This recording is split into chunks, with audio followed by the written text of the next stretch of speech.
Screen printing starts with an idea. Screen printing starts with an image or a logo that you want to put out into the world and present to the world. Screen printing kind of taught me that making mistakes is a good thing. When you're not doing something right, it really is a sign and an opportunity to make a change. I've been screen printing for about 13 years, just dabbling at first, and then getting a little bit more serious, I guess, for a decade.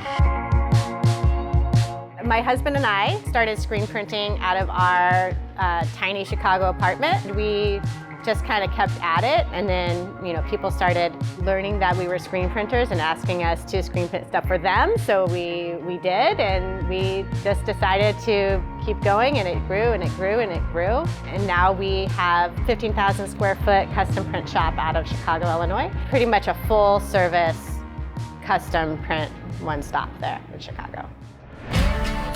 In this screen print masterclass, you can take an image from your computer all the way to your screen print press and put it on the canvas of your choice. Basically, you can take your idea and translate it to something tangible. My name is Erin Moore, and welcome to my screen printing class.